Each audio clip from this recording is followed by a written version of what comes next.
Talk today is Night of the Living Dead Pentest. Hopefully reasons why I've called it that will become clear as we go along. If anyone's got any questions, feel free to ask as we go along, or keep them up for the end, or just sit in silence, either way. Whatever works, it's late in the afternoon. So, very important note just to start off with. As I work in the pentest industry, these views are my own personal views. This is stuff I kind of picked up across a variety of jobs in a number of different companies and a number of different industries. So this is all my own personal views, not necessarily those of any employer, past, present, or future. So why is this called Pentest Zombies? So about 6.5 years ago now, BSides London, with the very first BSides London in 2011, they were kind of struggling for talks back then. It was just the start of the BSides movement in the UK. So I foolishly put in the talk, thinking there's no way else this will get accepted, and then they accepted it. And it was just something that was annoying me. I did a talk called Pentesting Must Die. And unfortunately, it appears it's not dead yet. I don't know how that worked out, so obviously my talk failed. So if it's not dead yet, it must be a zombie. And it's wandering around, still doing zombie pen testing. So here I am, I'm going to try and kill it off once and for all. To talk about why I'm going to try and kill it off once and for all, first off I'm going to have to talk about, well, what is pen testing, right? That sounds like a really obvious and easy thing, but I'm hopefully going to convince you that that's the problem, that we actually don't know what pen testing is. So then I'm going to talk about why is the fact that we don't know what it is a problem. And then, because there's not a lot of point in just saying, hey, everything's terrible, this is all broken, without trying to fix it, I'm going to try and convince you, here's a different way of doing this that's better. So, my pentest journey. Usually when I do talks, I kind of have a very brief about me slide, because it's not really very relevant, and we flash by it, and I put up a nice picture of the Highlands where I live, which looks very pretty. But for this talk, it's actually kind of relevant because I'm talking about my experience across a number of companies and jobs. I started out in security 17 years ago. I know none of you believed it by looking at me. But yeah, I've been in the industry for about 17 years now. I started out working for a financial services company, and I was an IT security analyst. And it was for an internet bank, so we had pen tests done. So for then, I was a buyer of pen testing services. And we'd take the results after the pen test company handed them to us, and we would then talk to our developers and say, how are we going to address these problems and fix them? After that, I moved to one of what's called the Big Four, which are big consultancy companies, and I worked as a consultant there. So here I was selling consultancy services, which kind of included pen testing.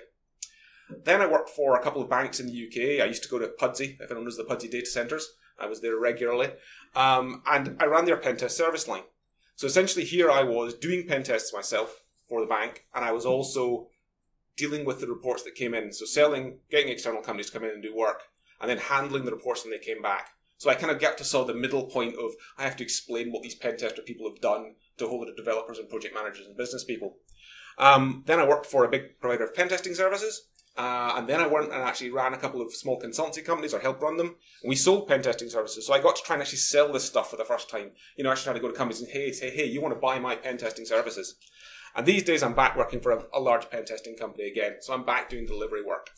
Now, the point of that kind of like long list of jobs is there's three perspectives really I want to talk about.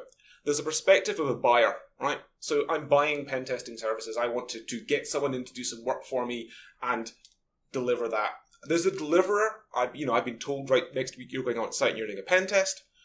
Get yourself done. And there's a seller, which is someone's put out a quote. They've asked you to come in for a meeting, and they want you to sell them something, which is pen testing. And all three of these kind of give you a bit of a different picture when you try and do them about what the problems are. So what is it? Well, that's the first question we have to answer before we go any further. Wikipedia in 2011, so I went back and looked at my old slide deck, and I said, back then I went and looked at Wikipedia. It's the obvious thing to do when you're trying to define a term. And this is what it said. I've kind of highlighted what I think is the important phrase. But basically, this is a penetration test, occasionally pen test, is a method of evaluating the security of a computer system or network by simulating the attack from a malicious source, known as a black hat hacker or cracker.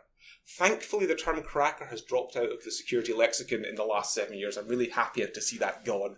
But that was what they were getting called at that time. So that obviously tells you that we're going to be simulating a malicious attack, right? That's the kind of key phrase there. So I'm going to be a bad guy here.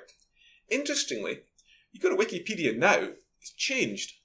And it's changed kind of quite radically, because now it's saying we're going to be assessing weaknesses and strengths, and we're going to be enabling a full risk assessment. So whilst you're still talking a little bit about bad guys, now we're kind of like talking more risk assessment, more kind of like strengths and weaknesses. So that's interesting to start with. If we're still doing the same pen testing we were 7 years ago, Wikipedia's decided we're now doing entirely the wrong thing, because it should be this. So that's weird. You can go and ask other people about this stuff. CREST did a pen test procurement guide last year, and again you can see similar language around simulating attacks. Malicious outsiders are our own staff, so we're mentioning maybe malicious insiders now as well.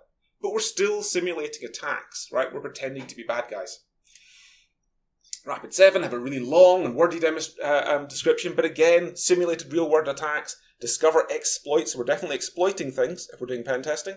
And we're exploiting security vulnerabilities. They kind of key, maybe because they make Metasploit, they get really into the idea of you're definitely exploiting stuff if you're going to be doing pen testing. So there's a lot of different definitions. And also since 2011, I did this first talk, we've got this new thing, red teaming. Red teaming isn't actually that new. It started in the US military many, many years ago. But in terms of the UK security testing industry, red teaming has only really been kind of hot, I'd say, for the last 3 or 4 years. It's really kind of come on. If you look at definitions of red teaming, they actually have very similar wording. They may, the difference I've seen, I saw an article that talked about the difference of red teaming and pen testing, and they defined red teamers as ninjas and pen testers as pirates. So the idea being that the ninjas would be sneak in, get what they want and get out, and the pirates would kind of wander in and break everything. I don't know if that maybe it was like a red teamer writing it and they thought that was what I wanted to say. But red teaming, to an extent, covers the same kind of ground. You're simulating a bad guy, right? I'm going in and I'm going to simulate a bad guy and I'm going to do things to your systems. So red teaming sounds a bit like pen testing, or sounds like some definitions of pen testing. Other thing that's happened since in the last 6-7 years really in the UK, we've got the rise of bug bounties as well. So again, bug bounties aren't that new, but HackerOne didn't start in 2012, BugCrowd 2012. Maybe bug bounties make pen testing irrelevant. I've definitely read quite a few articles that suggest exactly that. You've got real world attackers, you've got people sitting out there doing real world attacks on your systems in real time, and you're only paying them if they find stuff. So maybe that replaces pen testing altogether. Is pen testing a dead concept? Hopefully not. I'm going to be out of a job. So what is a pen test made of? If we actually break this down and say, right, what actually is this pen testing stuff? The first question, every single definition just about there said we were going to simulate the attack of a bad guy. Which bad guy exactly are we going to simulate? Are we going to simulate hacktivists?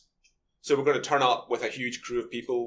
A lot of them will just be DDoSing your systems. Some of them will actually really know what they're doing and will be doing some quite advanced stuff. Well, maybe we are, but we'd have to be doing things like that. So we're going in and doing DDoS and then using that as a distraction to go and do something more serious. That's what a hacktivist would do. Are we going to do script kiddie stuff? Are we just going to do automated attacks? A lot of people on the internet, if they're attacking real-world attackers, they just run scripts, right? They get an automated tool, they run the automated tool against your systems and probably a couple of million other systems, and if they attack the ones they actually get hold of, they actually fail to the system. So those are really basic attacks. If we want to emulate those people, we just need to use automated tools, right? So I could say, I've done what an attacker would do. Have I done a pen test because I've just run some automated tools? Well, if it's script kiddies I'm emulating, perhaps it's true. What about corporate espionage? What about your kind of person who's going to go in there and they're just going to try and steal specific data from your company? They're going to do it very quietly. They just want to get certain intellectual property from you that's valuable. We know there's a lot of people doing this stuff now, and they're going to try and get out very quietly. They're not going to make any noise, and they're only going to do very specific things because they just want something specific. What about my disgruntled insider? They've got a totally different perspective. They've got access to your systems to begin with. They've maybe got passwords. They've got network access. So your disgruntled insider has got going to be a completely hard, well, it's different in terms of emulating them. I can't emulate them the same way because I've got to have the knowledge they've got. Or what about our fabled APT, the thing that happens every time someone gets broken into? It's these guys. It's a nation state. It was APT that did it. That's what happened. They obviously have got access to a huge quantity of stuff that most people don't have access to. They can go and get access to a library of zero-day exploits. So if I'm going to emulate them effectively, they also, in a lot of cases, can break national laws. If I'm the Secret Service for a country, I can generally break a lot of the laws of that country. Most pen testers can't break the law, or at least shouldn't break the law, because you don't want to go to jail, you don't lose your job, and the company doesn't want to get sued. But you can't emulate these guys without doing that, because that's the kind of stuff they do. So the very first problem we have with this, all our definitions is, they don't tell you which bad guy you're going to actually emulate. And that's a bit of a problem because it hugely changes what you'd have to do. So what box colour is my test going to be? Sounds a bit of an odd way to put it. Black box. So one way is, if someone says to me, what is pen testing? They describe black box testing. The way I tend to describe it, I think of myself as standing outside a box with a series of sharp, pointy sticks. And my goal as a pen tester is to poke the sharp, pointy stick into the box and hit a vulnerability that's exploitable. How good a pen tester you are is how many sticks you've got and how sharp they are and how good you are at knowing where to poke to hit something. Right? So that's black box pen testing. Your scanning tools are your sticks and you're poking them in to see if you can hit something. So a lot of people will say, well, black box testing, why would I do that? Why don't I open the box up and look inside?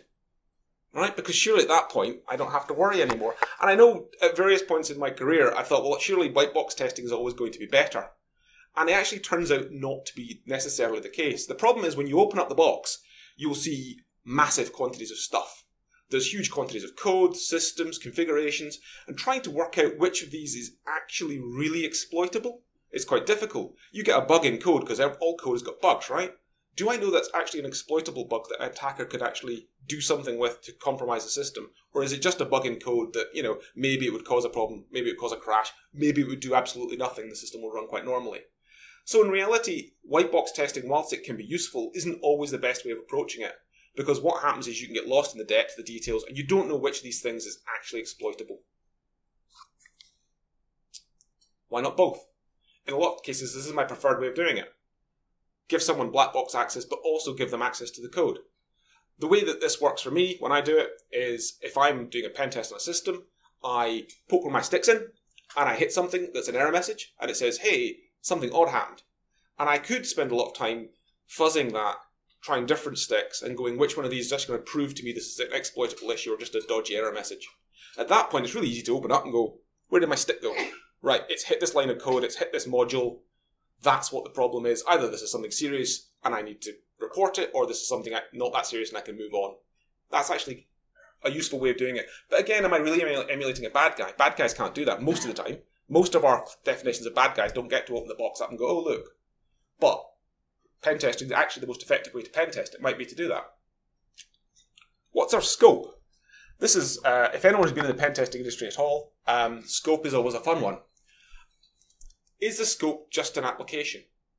Right? So maybe in cases, if you kind of imagine the sole of the left shoe there, that's my scope. I've been told to test like 5 pages on on an app. That is my scope. No testing anything outside of that. What about, is the scope the systems that make up the network? Or make up that application? Is it maybe your entire external perimeter? Or is it everything to do with your entire organization? There's a huge different variety of scope there. Now, again, we're wanting effective pen tests. Most people would say, well, obviously the answer is attackers will hit any of that. So you, Mr. Pen Tester, should hit any of that. At which point, if I'm a seller, I go, great, because increased scope equals increased cost. Costs money. The more you increase the scope of a test, the more you've got to pay for it. Realistically speaking, if I'm a buyer of pen testing, I've probably got a budget. Either the project I'm working for has got a budget, or my department has got a budget. I can't just say to you, hey, Mr. Tester, just go out and blitz absolutely everything in my environment, because it would cost a fortune, because realistically speaking, it costs money. So, scope of pen test, but again, if we're emulating bad guys, we should only really be ever doing this stuff, because bad guys, most cases, will do everything. They aren't just going to look at the fact you've got this kind of thing on the bottom of your left sole and say that's the only point where I can actually hit you. So scope is a bit of a problem. And scope limitations. Any pen testers in the room? Actually, out of curiosity, I should have asked. Just come on. You're on your own. Right. Have you ever had a situation where they've said no testing before or after a certain time?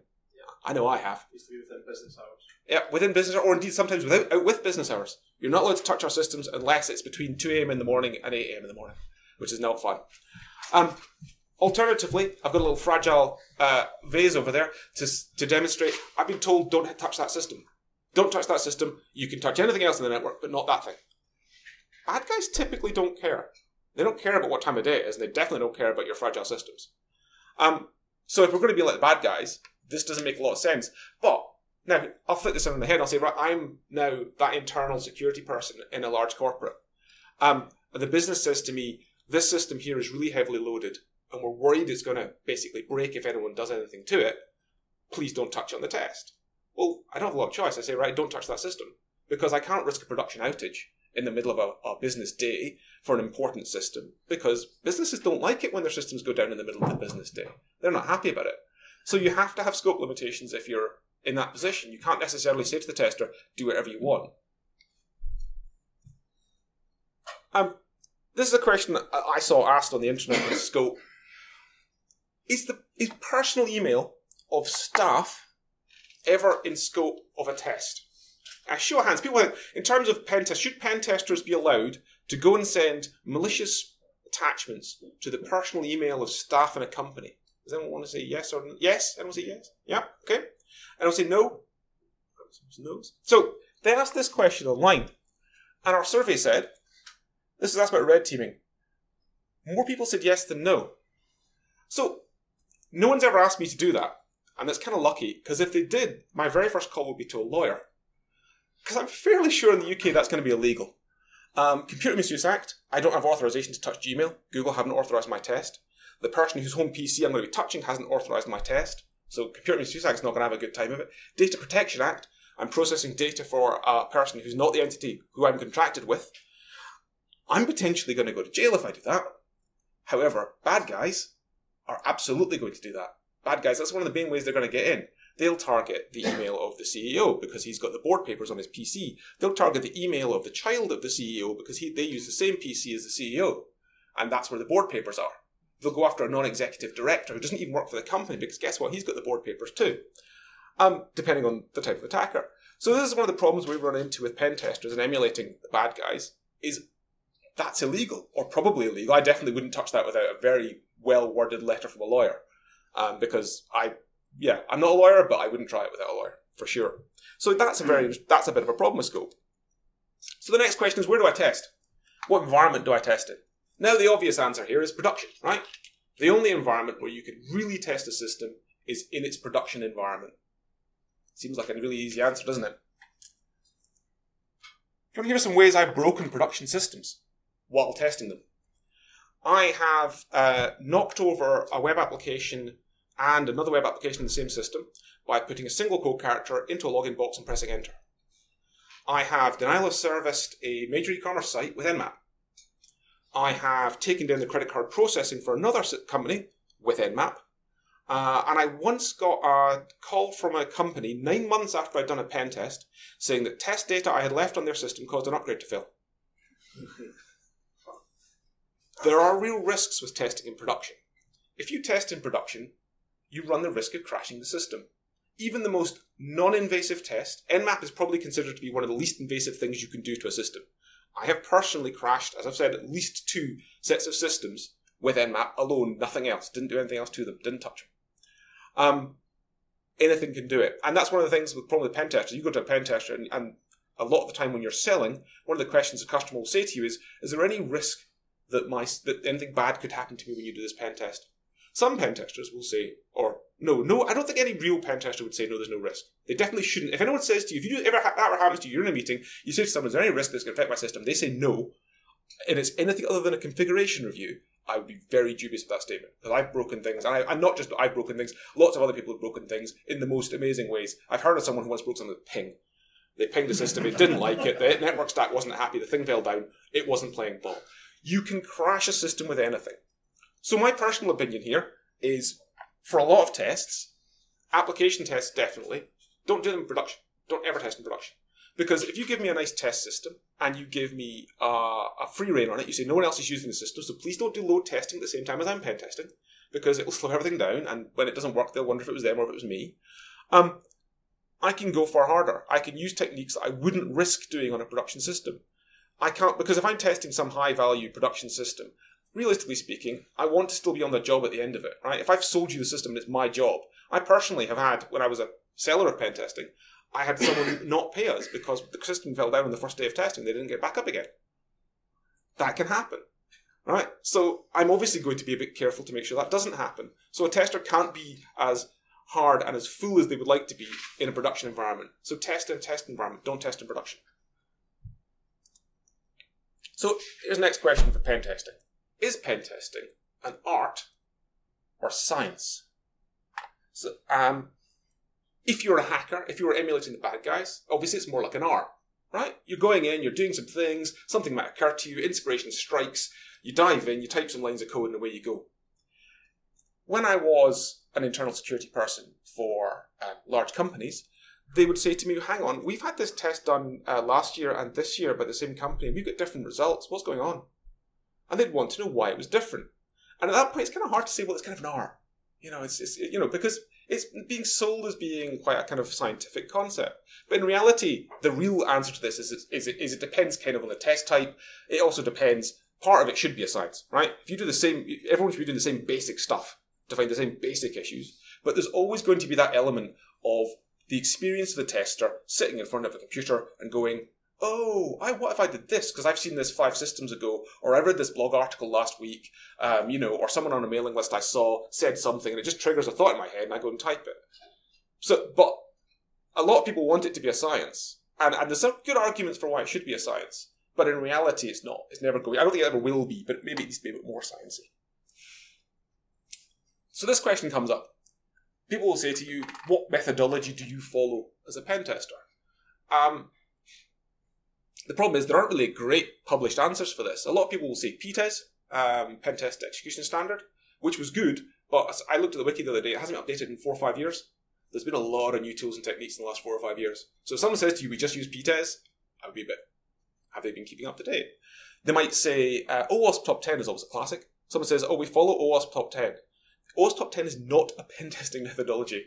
It never has been, and it really never will be. It's a list of the 10 most serious risks in web applications at any given time. And the latest version has got it's got a new entry, which is failure to do appropriate logging and monitoring. So if a pen tester tells you they're going to test the OWASP Top 10, challenge them on how are you testing my logging and monitoring as part of your pen test? Because if you aren't doing that, then you're not doing OWASP Top 10. Bit of a problem.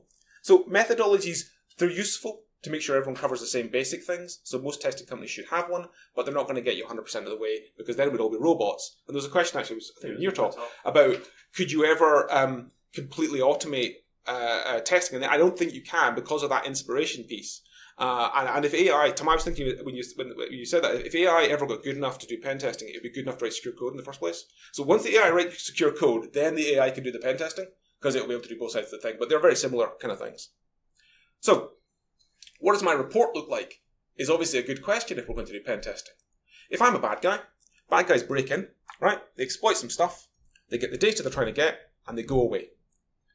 The report would say that. It would say, we broke in, we used these exploits to break in on these systems, got this data, and we left. When I was working for internal corporates, if I presented a report to someone, they would say, okay, if we fix this, is our system going to be reasonably secure? If all you've got is how they broke in, what's this 13 other ways to break in? Right? They found one broke in, went away.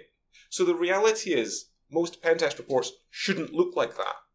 They should look like that if you're doing real adversarial testing, but most people what they actually want to see is a list of vulnerabilities in the systems you're looking at. They want to know how to fix them, and they want to know that if they do these things, they should be in a better place, or hopefully a good place at the end of it all.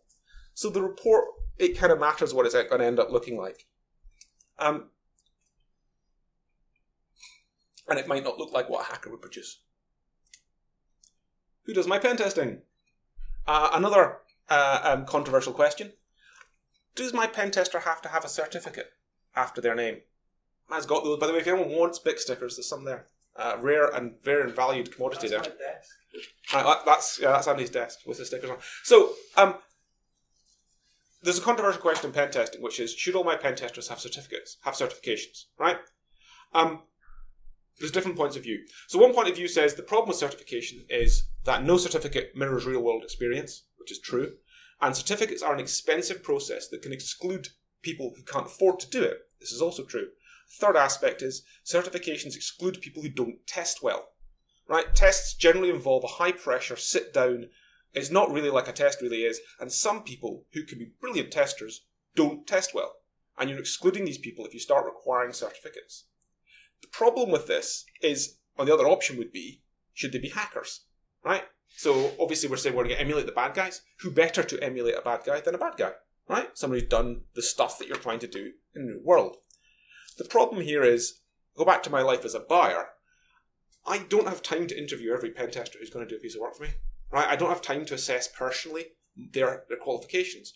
But what I want to make sure is they've got some sort of basic idea of what they're meant to be doing, and they've been through a process, and they've got a good base level of qualifications and understanding. You can't rely, obviously, on the sales material, because every test company is going to tell you they're brilliant. And obviously, I've sold stuff. I'm not going to say, yeah, I'm not really too good at that sort of thing. No one makes sales doing that, right? I'll tell you that for nothing. So what certifications do is they can provide us a base level. They can say, okay, if you're getting someone in, you can assume that if they've got this certificate, they probably know this kind of stuff reasonably well. You need to watch and make sure that it's for the right type of testing. So obviously, if I'm going to get a CREST web app tester, you say you want someone CCT app, not CCT inf, because those don't cover the same things. So certification is a bit of a tricky one. Again, if we're going to be like bad guys, then maybe we should have more people with a bad guy background. But the risk for that is I don't know how I, as a buyer, if I'm a small buyer, how am I going to buy a pen test? How am I going to assess whether you're a good hacker or not? Like a list of people you've broken into? That's not something anyone's going to put on a CV, is it? Right? I've broken into all these companies. Not happening. Hard for you to assess who to buy from. One other thing to clear up, because it really, really, really annoys me. Pen testing is not auditing. Right? When I've gone in, the difference, to be clear, is in a pen test, I have no personal investment whether you pass or fail. My report doesn't ever say pass or fail. I don't issue a pen test report that says you passed the audit or you failed the audit. Whereas auditors, that's what they do. They issue a red report saying you failed, or a green report saying you've passed, or sometimes an amber report in the middle. So it's a pass-fail thing. Pen testing isn't. I've had people, when I go to do pen tests, do things like saying, oh, we've turned this system off. And they'll tell me they've turned it off. I don't care. You're still going to be vulnerable when I leave. So, you might as well have left it on. I've had people saying, oh, we used to have our passwords on that whiteboard. We wiped them off while you were coming in. So, I don't care. I'm not an auditor. But people think you're an auditor. And the risk is they then won't tell you anything. So they'll say, oh, I'm not telling you anything because you're the auditor. Because if you worked in certain industries, the very first thing you got told was don't talk to auditors. You never talk to auditors. So it's a bit of a risk. But pen testing is very much, no matter what it might be, and that's a debatable point, it's not auditing. So why is all this a problem? Got an idea, of course. So what I'm seeing here is the definitions we've got really don't tie up with the reality of what gets done. That is a bit, to me, this is an issue. So I'll give you kind of an illustration. The problem is everything is a pen test. Our zombies, our millions of different zombies there, they're all pen tests. So I've seen people sell automated vulnerability scanning as a pen test. I've seen them sell manual vulnerability analysis as a pen test. I've seen them sell code review as a pen test. I've seen them sell social engineering as a pen test.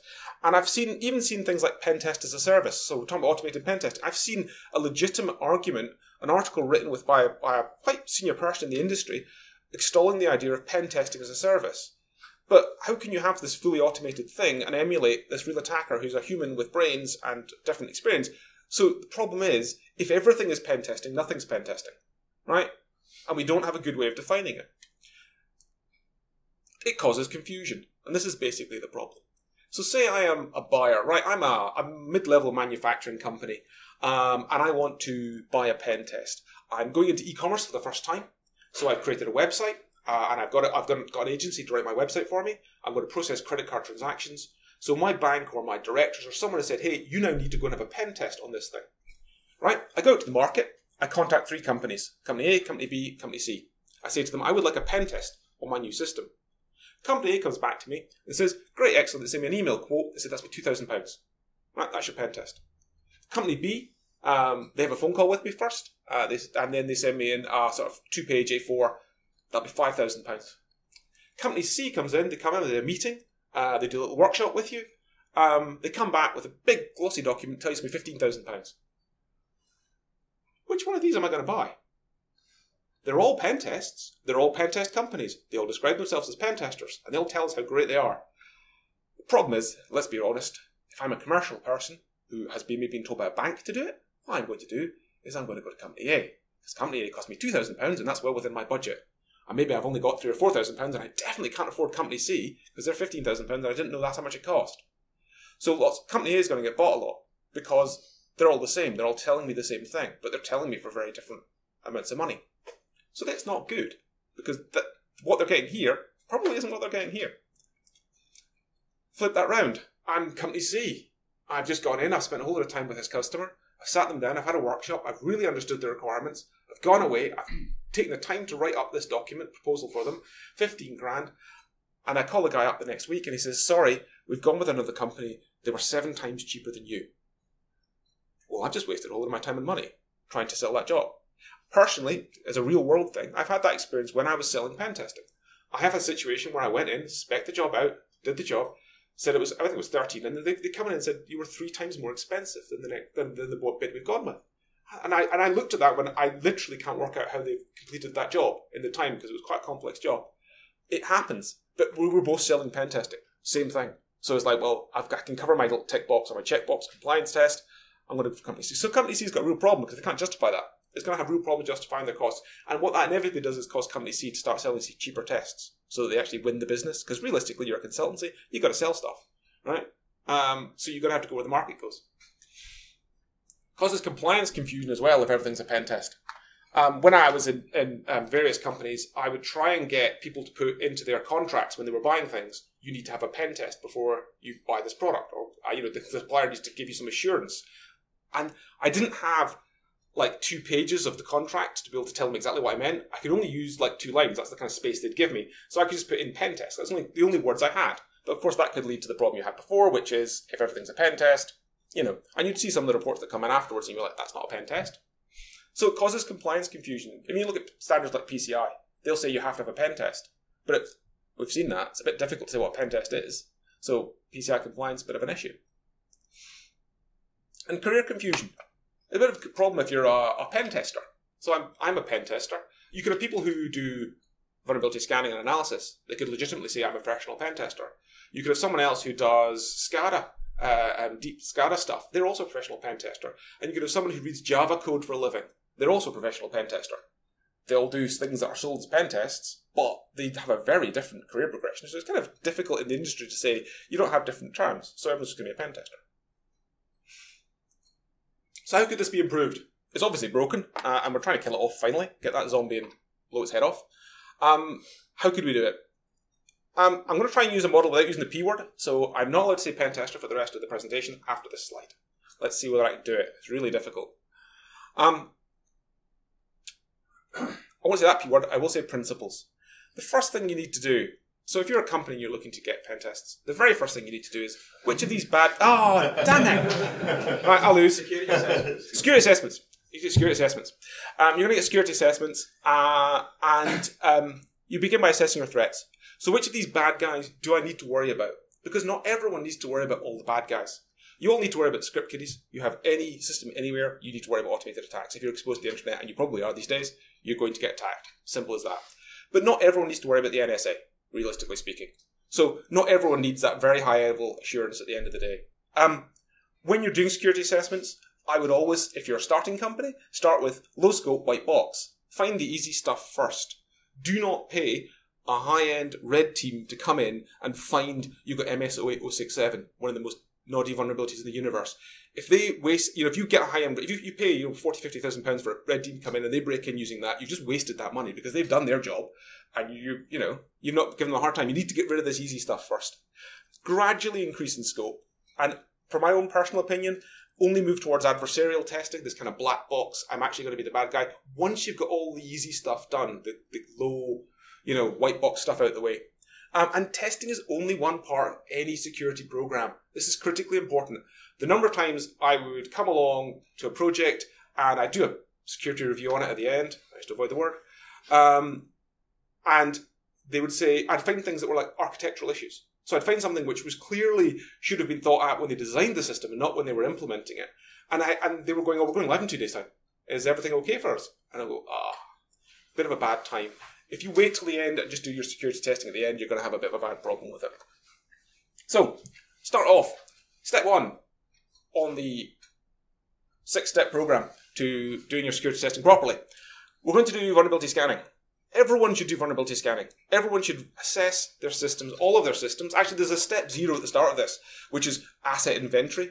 Very unsexy. If you don't know where your systems are and you can't enumerate them all, you've got absolutely no chance because you can't scan them. Bit of a problem. And you'd be surprised how many companies don't know that. Vulnerability scanning. Everyone should do vulnerability scanning. It should be done white box. There's no point in trying to hide things from your vulnerability scanner.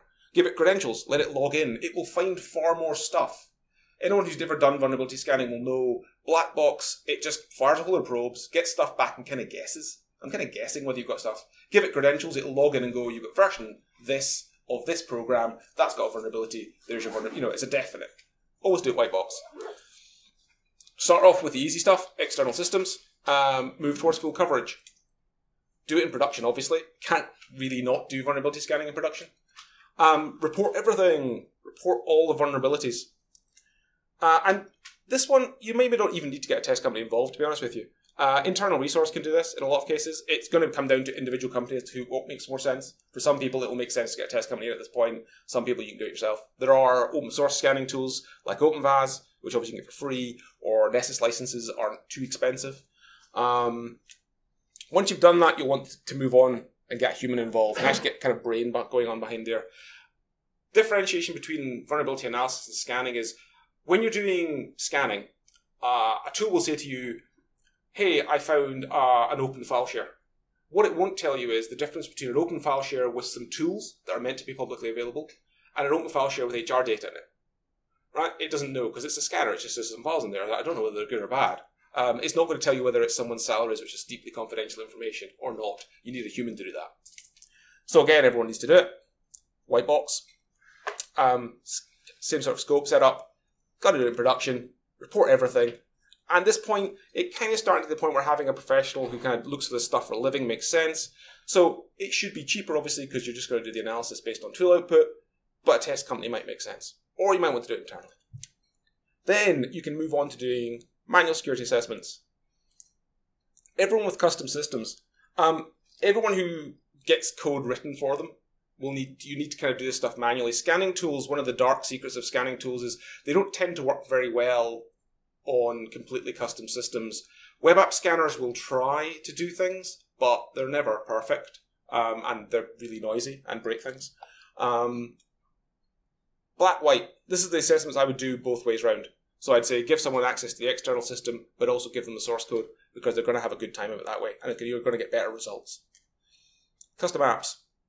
Test if possible. Do not do this in production, because it means that your tester can be far more robust in what they do, without worrying about knocking over your whatever system it is, and bringing your company to a screaming halt. Report everything, and probably done by a test code. The flip side of this is configuration reviews. This one gets kind of a bad press, because it's really boring work. In a lot of cases, but it's really necessary. They're not too horrible, but they can be kind of boring, but they are really, really useful. So what I mean by configuration reviews is when you buy a software product, you buy a system from someone, you take it out of the box, you plug it in. Was the configuration good, bad, or indifferent from a security standpoint? A lot of vendors will make it so that the system works quickly and easily. They won't necessarily want to harden it, because hardening breaks things. And they don't want to break things. They want you to have a nice experience with them and not to send it back to them, right? So they're going to make it as easy and working as possible. So you need to do hardening. The other thing is, over time configuration slips. The classic for this is firewalls. If anyone's ever managed a firewall, go back after 5 years of it running and look for all the rules that are redundant and don't apply anymore. The ones that say temp next to them, or test, or I'm going to remove this after John's done his work. That sort of stuff. If they've got comments, which most of the time they don't have comments on them, and you just have to guess. So configuration reviews are important. If you've got anything that needs big systems configured, firewalls is the absolute classic, routers, that kind of thing. Obviously you have to do white box. And this is where I'm talking about things being totally not like bad guys. No bad guy is going to do a config review for you probably, or if they are, you're in a really bad position. But config reviews are the best way to assess this stuff. To assess a firewall rule base and to work out whether it's doing its job properly, the absolute best way to do it is open it up, get the config and analyze it. Not to try and probe it from the outside world. Port scanning a firewall is a generally fruitless task, so don't do that black box. Anything with custom configuration. Got to do it in production because it won't make any sense otherwise. And generally also the other reason to do it in production is your scope, where things creep over time. So every time a production system's been in for a long time, it tends to accumulate cruft from manual changes because something broke, something didn't work, and someone makes a change and then it gets left there because no one wants to take it back out again because it might break it, even after the problem's fixed. That doesn't happen obviously in test environments. So, or a different set of things happens in test environments, so you have to do this in production. But it should be risk-free. This is the only type of, if anyone said to me, is any testing risk-free, I'd say config reviews. Unless the tester does something silly. They're not going to break something in the middle of a config review. It's kind of hard, generally because it's offline as well. Report everything. And you probably want a bit of external expertise for this one because knowing about firewall reviews is a bit of a specialist skill. Then, red teaming. We get on to the proper adversarial. So I would stop using the P word for adversarial testing because, as I said, the problem is everything's the P word, so nothing is. So let's start calling it red teaming, right? And we'll say, when we want to do adversarial testing, we're going to call it red teaming. Not everyone needs this. The only thing I've seen some proponents of red teaming that seem to imply everyone should have red teams. I don't really think that's necessarily true. I think for a lot of people, if you did all the other stuff well, you would be doing okay. But if you're a high-value target, you're going to be the target of more serious people. So when you do your threat analysis and you say, hang on, we've got intellectual property relating to multi-billion-dollar deals, then you need one of these. Because the attackers for multi-billion-dollar deals will absolutely use the kind of stuff red teamers will use. Box color is going to be black. This is where we're actually going to do proper adversarial testing. We're going to be the bad guys. As wide as possible. Do not constrain your adversarial testers artificially, otherwise you're not getting a proper test. But recognize the boundaries that are there.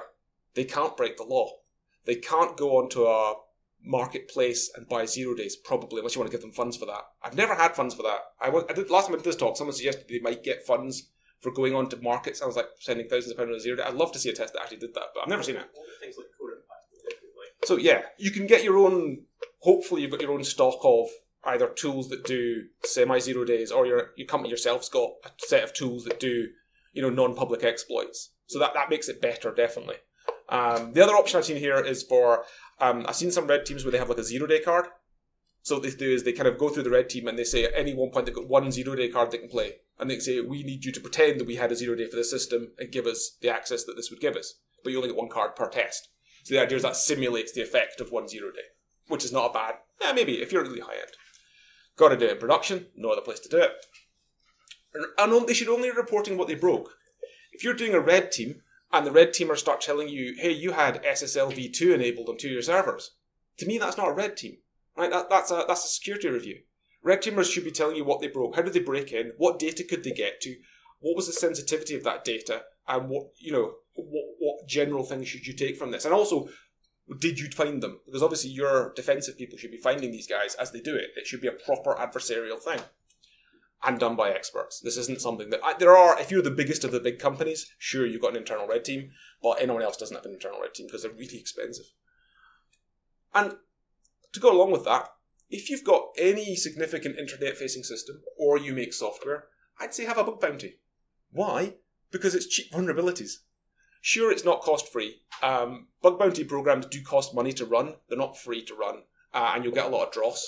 I'm sure you've probably seen that. You get a lot of dross in these programs. People reporting the fact you're missing a header and wanting paid for it. Right? And you have to deal with those reports. So there is an overhead to running them. But on the other hand, they're really cheap source of vulnerabilities on your external systems. Compared to having... and they happen all the time. So you don't have to say, I'm going to schedule this for next week. Just open a bug bounty and you'll be getting hit within minutes. It's obviously black box. Realistically, this is the thing where I've seen lots of articles that say, hey, bug bounty programs can replace pen testing. No, they can't. Because, I said the P word again.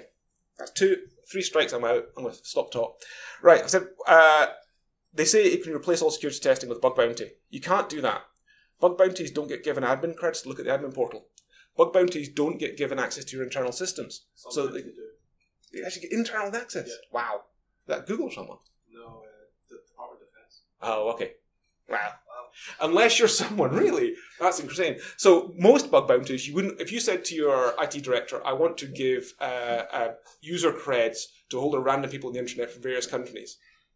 Not many IT directors, apart from maybe they're getting hit by such serious people, maybe that makes sense to them. For the vast majority of people, it doesn't make sense to give random people from any country in the world access to your network, because they'll probably do really bad things to you. So, except the fact that bug bounties are generally only externally facing systems, or software you sell, which is the other option. Obviously production.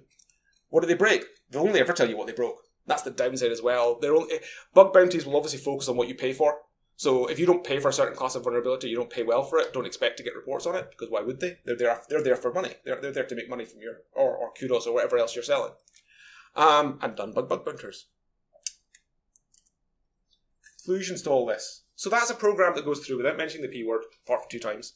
The problem is that it's very badly defined. It's all things to all people. And as a result of being all things to all people, it's useless as a term. We would be far better to get rid of it as a term and start using different terms because it is useless. And it's damaging the industry now because we can't have a sensible discussion about scope because everyone's selling that. Well, actually, I can say pen testing now because I'm out of that bit. So everyone's selling pen testing. So if they all sell pen testing, no one's selling pen testing because you can't compare like with like. As a buyer, you can't compare it as a seller because you can't differentiate your services easily. I'm selling pen testing, he's selling pen testing. He's cheaper than me. Why is that? It is perfectly possible to have a model that doesn't use it. So it can be done. We've got all the different definitions of a vulnerability analysis, of manual security assessment, of red teaming that we can use without having to use it. So I think we can get rid of it, or we should be able to get rid of it, or even if we can't quickly get rid of it, we should definitely look to move towards that. Questions? Not bad. Yeah. You mentioned BCI. Obviously, BCI has a concept of passing pen test, which is yeah. But which I'm saying, they do have a guidance document. If you've read it, I haven't read it recently.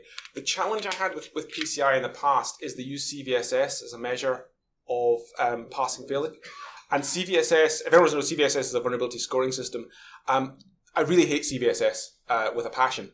And the reason I do is because it gives an illusion of a metric. It lets people think that you can actually rate these vulnerabilities. Yeah, they don't anymore now. Every company has to have its own metric, which can be based on CVSS. Yeah, so I think the problem is that people take the easy option to see CVSS. Because if you actually analyse CVSS scores, you find out that it's a guess times a guess times a guess. Yeah. I think it's quite interesting. I mean, it's full of unfortunately, it kind of says you have to do a pen test, and the pen tester may consider if they find this, they might want to do that. So it doesn't tell you what you want to do, but it actually does sort of at least introduce some concept. Yeah, I think it's good. I mean, the thing is, a lot of people rag on PCI, and I actually like PCI as a concept because it's got a whole lot of companies to start looking at security who literally never would have otherwise. Literally, they would have never touched it, unless poked really hard and made to do it. So I like from that perspective, it's good to see that they're developing. I think the thing about PCI is they've kind of stuck with it.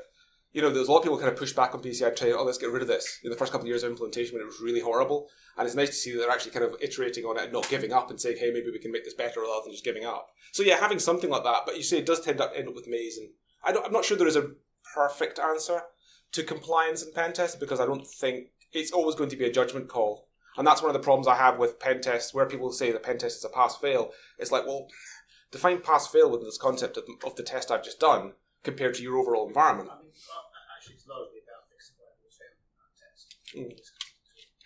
Yeah. Cool. Yeah.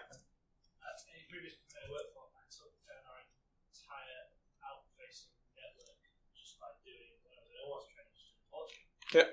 Corporate websites, when you said we shouldn't test in production, how do you define the test scope to say, right, well, this test system is representative of what you've actually what I tend to do is I try to say to people, do you have a representative test environment? And when I'm an outside consultant, I can only go so far to that, say, look, if you tell me it's representative, I'm going to take it's representative. If you tell me it's got certain differences, so you can say to me, for example, the SSL certificate on the test site isn't right, and I'll say, no problem, I'll account for that in the test report. I'll make an informational note saying I didn't cover any of the usual SSL findings because you've told me that's different. So as long as everyone understands what the differences between the environment are and aren't, you can actually have a test scope that makes sense. What I tend to say is app testing, it's much easier to do because people should have test environments for their own custom apps, you would hope, these days. And in a way, some of the modern practices like DevOps make this a lot easier because they're scripting entire environments. So usually you should see like a Terraform script which builds something in the cloud.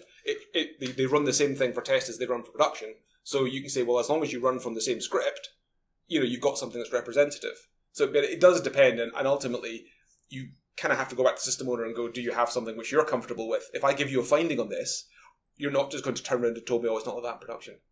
So you kind of have to go back to the system owner and let them manage that problem and say how comfortable they are. And some people are more or less. It does scare me sometimes. I'll see a big system and they'll say, we don't have a test environment. Really? How do you know before you push a new version it's not going to break everything? Because usually everyone should have test systems. So yeah, it's a tricky one. As a pen tester, there are times when you find vulnerability, tell a company, and the company says, we don't consider that an issue. And if so, to what extent is it your responsibility to encourage? Yes, all the time. Not just that. I've had people tell me it's not a vulnerability. I've also had them tell me things like it's not a high risk.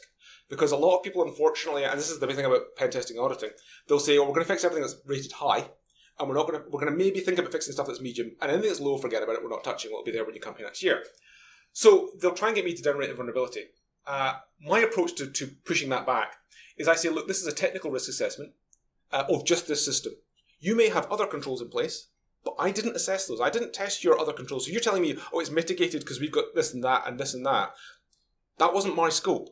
If you want to add that to my scope, then we can talk. But I can only tell you technically what I've done. You either then have to fall back on something like, if it's a patched vulnerability. So I had one company who said to me, our Oracle is unsupported. We have an Oracle database. It's entirely unsupported. It's missing tons of fixes. Oh, but Oracle are good with security, so surely that's okay. I said, no, it really isn't.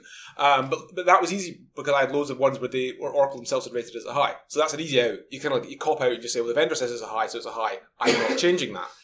If it's custom code, I have most of the companies I've worked for use a high, medium, low. And you can kind of define high, and you can say, well, high is things like anything which compromises the system completely on its own. That's a high, and I'm not going to debate. There are some times where someone can say validly, well, because of this, we think it's a bit lower, and you move a little bit, but you don't go, I would never write a vulnerability off and say, no, it's not an issue. I would just say, it's for you outside this process to define if you don't want to do that. But all my report does is tell you what the technical risks were. And if you kind of keep it to that discussion, hopefully that stops them from being quite so. Won't stop them all the time, though, because some people just want a clean report. Other people do want to test properly. Some people just want a clean report. Yeah. Have you ever been on a test and had to stop it into an instant response? I haven't, but I know people who have. It does happen, and you can find compromised systems as part of what you're doing. I have had ones where I have had to say to someone, you need to go and do an incident response now, because if this vulnerability hasn't already been exploited, I'll be extremely surprised. So I haven't necessarily found the exploit. I haven't found, because they told me, I've had one where I found evidence of a critical vulnerability, and I said, do you want me to exploit it so I can tell you what the thing is? They said, no, don't touch it. It was production. And I said, well, look, you need now to go and check that system, because I'm going to be really surprised if I'm the first person to find this. It's a high-value system, and this was an easy vulnerability. So, yeah, it does happen, and that's never a fun conversation. Where do you see Pentest in the next 5 years? Like in terms of you were talking about company A, B, and C, you've got the guys who are trying to 50 grand, the guys who are trying to 5 grand, the guys. I think there's going to be more smaller companies that are built out at 4 or 5 minutes a day. Well, the day rate conversation is really funny. And if anyone not in the industry, the funny thing was, before I did IT security, I was an IT consultant back in the 90s. My day rate back in the 90s, the company sold me out at, was £1,000 a day. That's pretty much the benchmark for security testing. But on an average, now, 18 years later. So anyone that says we've got a real pen test skill shortage, well, if we had a real skill shortage, surely if demand is higher than supply, rates go up. Doesn't seem to happen. So that's an interesting point. The problem is that if anyone can sell pen testing, literally anyone can set up a website, they can say, I'm an expert pen tester, they can buy a couple of tools, and they can sell themselves as a pen tester without any certification, knowledge, anything. And there's nothing to stop you doing that legally. That's the problem. So that's where you come back to the certification argument. You could say, oh, well, everyone should be certified, because if everyone was certified, we were more like, say, accountants, you'd have a body that said you can't have a pen test. But then you're heading into a very structured, slow world that might not suit the rest of IT, because the rest of IT moves far faster than that. And if you had something where, oh, my methodology can only be updated once every 3 years because that's when the methodology board meets, and meanwhile the IT guys have gone and done something wacky. So I think it's maybe just a question of the professional bodies have to keep doing their job. Like CREST do a great job of trying to articulate the benefit of doing testing properly, and using companies who go through your needs properly. They just have to keep doing that. Government, I think, could have more of a role. They could have more of a role in actually saying, hey, there are differences here, and we're going to give you, net recognition of these differences. But I'm not sure how easy it's going to be to get rid of the problem of people selling stuff out really cheaply and calling it a pen test. Apart from the other thing is educating customers as much as possible to say, hey, be aware of what the difference is. If someone sells you something that's 10 times cheaper, there's a reason. Anyone else? Cool. Well, thanks very much.